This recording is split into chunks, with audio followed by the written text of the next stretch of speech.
Viewers, तो बात करते हैं 1206 एडी से लेकर 1526 एडी के दरमियान, जिस टाइम पर जो इंडिया पर दिल्ली सल्तनत का राज था, यानी कि दिल्ली सल्तनत की हुकूमत थी। और इस दिल्ली सल्तनत का जो बुनियाद रखा था वो रखा था सुल्तान कुतुबुद्दीन ऐबक ने। तो हम पहले डिस्कस करेंगे ममलूक डायनेसिटी को। ममलूक यानी कि गुलाम। तो कुतुबुद्दीन ऐबक जो है गुलाम थे। उस टाइम पर जो है छोटे बच्चों को अगवा किया जाता था और दूर जाकर बेच दिया जाता था। तो कुतुबुद्दीन को किसी ने जो है अगवा कर लिया था और जो है काजी फ़खरुद्दीन को जाकर बेच दिया था। जैसे ही काजी फ़खरुद्दीन की डेथ हो जाती है तो उसका बेटा जो है वो इसको कुतुबुद्दीन ऐबक को लेकर आते हैं। गोर आकर शहाबुद्दीन गोरी को बेच देते हैं। शहाबुद्दीन गोरी देखते हैं ये बच्चा बहुत टैलेंटेड है, बहुत ही होशियार है, तो इसको जो है अपने इस्तकबाल का इंचार्ज कर देते हैं।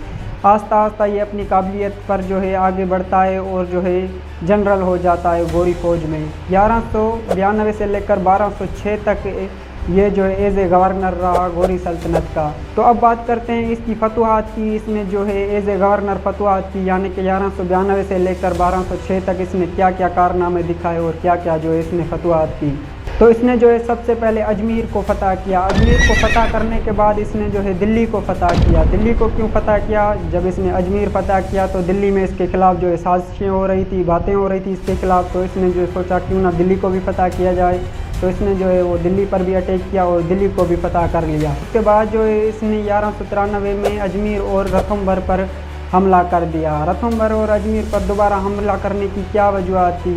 वहाँ पर जो पृथ्वी राज था उसका जो बेटा था उसको हुकूमत मिलनी थी पृथ्वी के बाद, तो उसको ना मिल सकी। तो उसने जो है अजमेर में बगावत कर दी। उसने जो बगावत कर दी तो कुतुबुद्दीन ऐबक जो है वहाँ गए आसान के साथ अजमेर और जो है रणथंभौर को भी फ़तह कर लिया। उसके बाद जो है कुतुबुद्दीन ऐबक ने जो है अलीगढ़ को फ़तह किया 1194 एडी में। और इसके बाद जो है बिहार और कन्नौज में एक वार लड़ी जाती है जिसमें जो है मोहम्मद गोरी भी इसका साथ देते हैं और जो है इस इलाकों को फ़तह कर लेते हैं।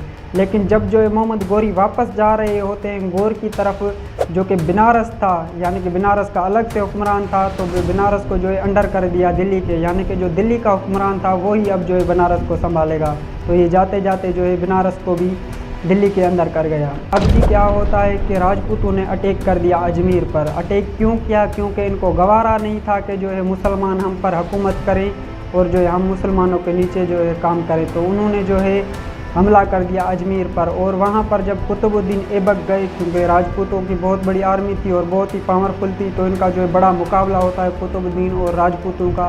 और कुतुबुद्दीन जो है वो वहाँ बहुत ही बुरी तरह से फंस जाते हैं। फिर जो है गौर से जो है आर्मी आती है, वो आकर इसकी जान छुड़वाती है, फिर जाकर ये वहाँ से निकलता है। लेकिन फिर जो है ये अजमेर पर हमला करता है और अजमेर को जो है फ़तह कर लेता है। वहाँ जो अनिलवाड़ा था राजपूतों का अड्डा, यानी कि जहाँ पर इनकी बगावत होती थी, ये बातें होती थी ये मुखालफत की, तो इसने जो है फिर अनिलवाड़ा पर हमला किया और अनिलवाड़ा को भी फ़तह कर लिया। क्योंकि ना अनिलवाड़ा होगा ना ही ये राजपूत होंगे, ना ही जो है बातें करेंगे। तो बात करें इसकी लास्ट फतवाहत की। एज ए गवर्नर इसने जो है लास्ट फतवाहत की, उसमें जो है बदायूं, बनारस और कन्नौज थे, जिनको जो है 1197 एडी से लेकर 1199 एडी के दरमियान इसने जो है फतवाहत की वहाँ पर। उसके बाद जी क्या होता है, मोहम्मद गोरी की जो है डेथ हो जाती है। उसकी डेथ के बाद जो है कुतुबुद्दीन ऐबक जो है वो सुल्तान बन जाते हैं। ये सुल्तान क्यों बनते हैं? क्योंकि मोहम्मद गोरी को जो है वो बेटा नहीं था, औलाद नहीं थी, तो उस टाइम पर जो है स्लेव यानी गुलाम जो थे वही हुक्मरान बनते थे। तो जो है कुतुबुद्दीन ऐबक सुल्तान बन जाते हैं। और ये कुतुबुद्दीन ऐबक वो कुतुबुद्दीन ऐबक हैं जिसने फर्स्ट दिल्ली सल्तनत की जो है बुनियाद रखी थी। तो इस कुतुबुद्दीन ऐबक ने दिल्ली सल्तनत की बुनियाद रखी उस टाइम पर। और इसकी जो है सेरेमनी की लाहौर में बहुत बड़ी तकरीब की। 1206 में जो है दिल्ली सल्तनत की एक बड़ी तकरीब हुई लाहौर में। अब क्या होता है जी, ये जो कुतुबुद्दीन ऐबक थे ये बन गए सुल्तान। पहले गवर्नर थे तो अब जो है ये सुल्तान बन गए। तो बाकी भी लोग जो थे वहाँ पर गवर्नर थे, गौर का गवर्नर था, सिंध का गवर्नर था, तो उन्होंने भी बगावत कर दी। उन्होंने कहा कि भाई हम भी जो है अब सुल्तान हैं। तो ये एक तो गवर्नर नहीं था, वो भी गवर्नर थे, तो उन्होंने जो है बगावत कर दी। जो गौर का सुल्तान था ताजुद्दीन जल्दस, उसने जो है लाहौर पर अटैक कर दिया, लाहौर को फ़तह कर लिया, उस पर हमला। जैसे ही कुतुबुद्दीन ने उसका मुकाबला किया, उसको जो है वहाँ से लाहौर से भी भगाया और गौर से भी भगा दिया। कुछ साल बाद 40-50 साल के बाद जो है ये फिर से आ जाता है, गौर की हुक्मरानी से मिल जाती है, लेकिन इस टाइम पर जो है इन टाइम के दौरान ये इसको वहाँ से भगा देता है। और दूसरी साइड पर जो हुक्मरान था, सिंध का हुक्मरान था नसीरुद्दीन कबाचा साहब, वो भी कहता था कि मैं भी सुल्तान हूँ। और सिंध उसी टाइम पर, ये बलूचिस्तान मुल्तान का एरिया जो भी है, ये उस टाइम पर सिंध का एरिया था, ये सारी जो है सिंध थी। तो कुतुबुद्दीन ऐबक जो है उससे फाइट नहीं कर सकते थे, क्योंकि उनकी जो आर्मी थी वो भी बहुत तकड़ी आर्मी थी, बहुत ही तेज़ आर्मी थी। फिर इसने जो एक प्लान बनाया, क्यों ना उन प्लान के मुताबिक ही काम चलाया जाए। तो इसने क्या किया, यलदस से जो है बेटी ले ली अपने लिए, यानी कि यलदस की बेटी से सुल्तान कुतुबुद्दीन ऐबक ने शादी कर ली और अपनी बेटी जो है वो कबाचा साहब को दे दी। कुछ दिन के बाद वो बेटी की डेथ हो जाती है, लेकिन जो सुल्तान कुतुबुद्दीन ऐबक हैं फिर वो अपनी दूसरी बेटी जो है वो कबाचा साहब को देते हैं कि जैसे माहौल जो है वो सेटल रहे। लेकिन होता कुछ और है, 12 AD में जो है वो उसकी डेथ हो जाती है सुल्तान कुतुबुद्दीन ऐबक की। इसका यानी कि जो टाइम रहा सल्तनत का सिर्फ 4 साल रहा।